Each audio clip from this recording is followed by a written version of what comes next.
I'm Mike with List 25. And I'm Juan with List 25. And here are 25 ways to tell that someone is lying to you. You mean like that? You're not Juan.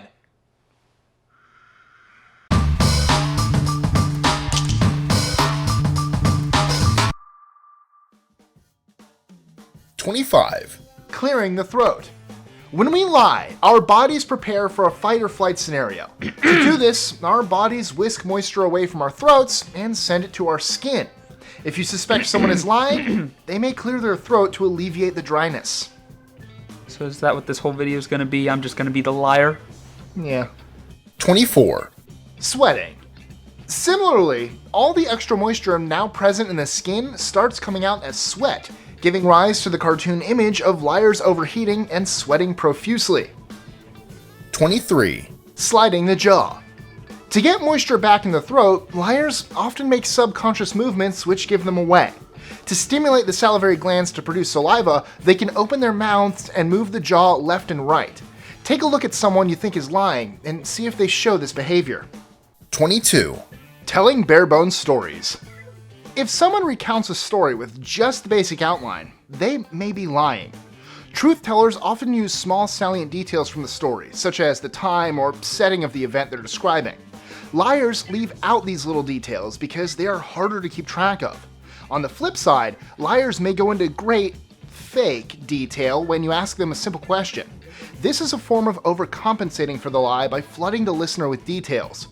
It should be noted that when we experience a traumatic event, our memory does not function properly and sometimes omits sensory or verbal details. Thus, when someone is interrogated, it cannot be immediately assumed they are lying if they have trouble remembering what happened. 21. Thinking too hard. When we are under a greater cognitive load, such as doing calculus rather than simple addition, it takes us longer to think and process information. This greater load can lead to slower, choppy storytelling, which seems to cause the person to think too hard. 20. Lack of eye contact. Most people who lie often feel at least a little bit of shame in doing so and will avoid eye contact. While the amount of eye contact a person is comfortable with differs from person to person and culture to culture, try noticing if they can't look you in the eye.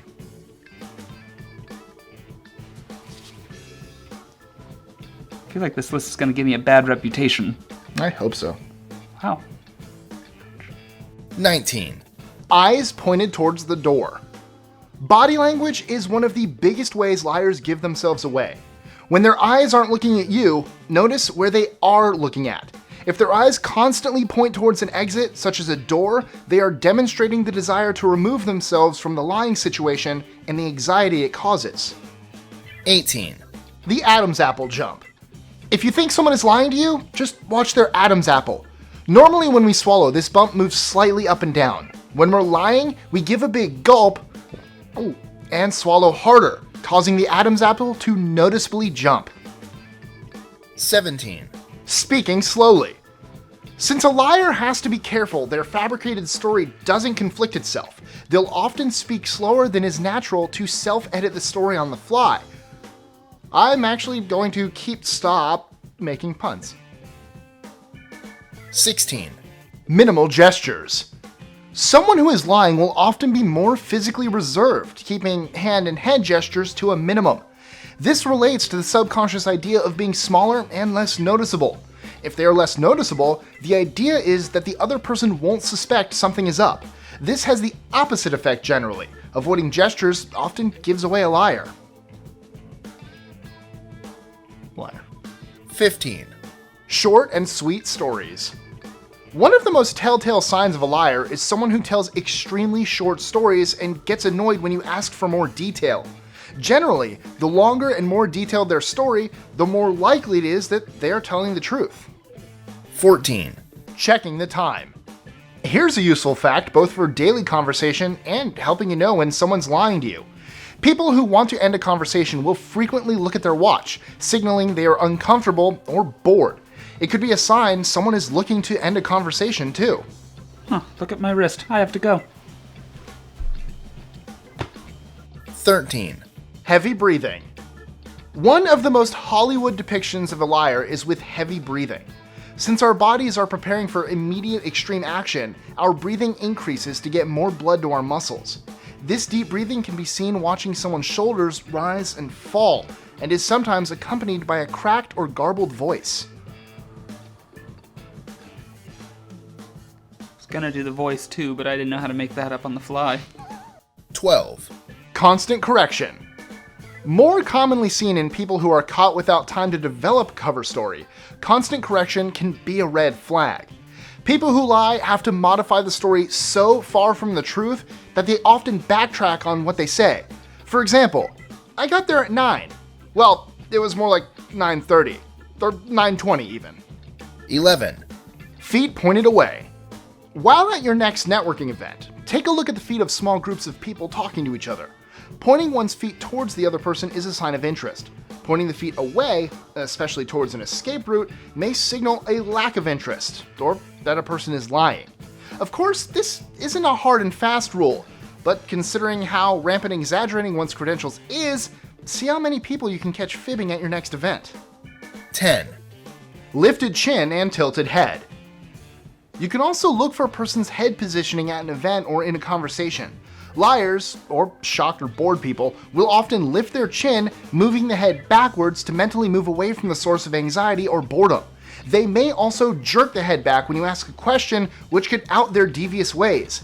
Leaning into the person who is talking is a sign of interest. What are you doing? 9.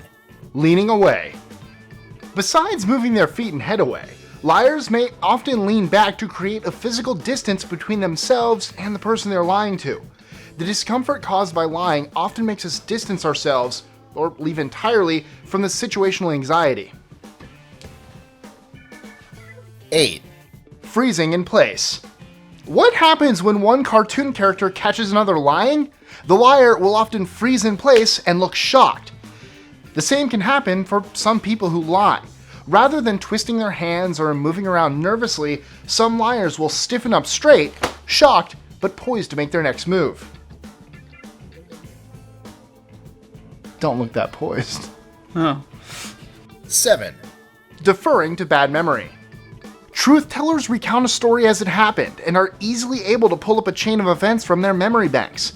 Since liars are omitting facts coming into their head, they may tell a story erratically, passing the blame off to a poor memory. Watch me blame shift. It's my bad memory's fault. 6. Tidying up. When you ask a question to a potential liar, look at what they do with things around them. Liars may dissipate anxiety by straightening their phone or moving a notepad further away. Any physical movement to rearrange their nearby surroundings. 5. Straying outside of baseline. The reason polygraph test operators start with a series of basic questions, are you a man or do you have black hair, is to establish a baseline of how somebody functions under normal conditions when telling the truth. Since each person acts differently and has their own unique quirks, it's important to establish a baseline of the person's behavior to know when they're straying from it and potentially lying. As for polygraph tests, just being asked questions knowing someone is looking to find you lying may create enough anxiety to make it look like you're lying, even when you're not. 4. Physical verbal mismatch. For cultures which use vertical head nods to mean yes, and horizontal head nods to mean no, a liar may experience a disconnect in their physical behavior and verbal communication. For example, they may say yes while giving the head nod for no. Mike, you like The Dark Knight, right? Yeah. Bring on the hate mail. 3. Grooming themselves. I'm not talking about a full shave here, clearly. Rather, if someone adjusts their hair or straightens out their tie, it may be a sign you're not getting the real story. 2. Suprasternal notch.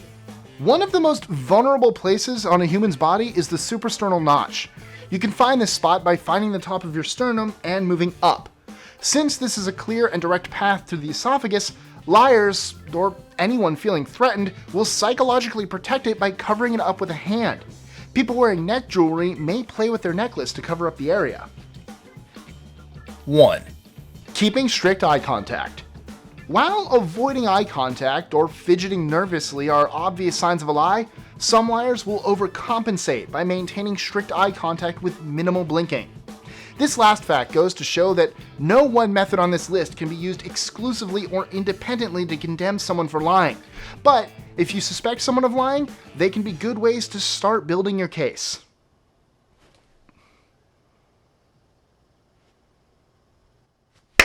There we go.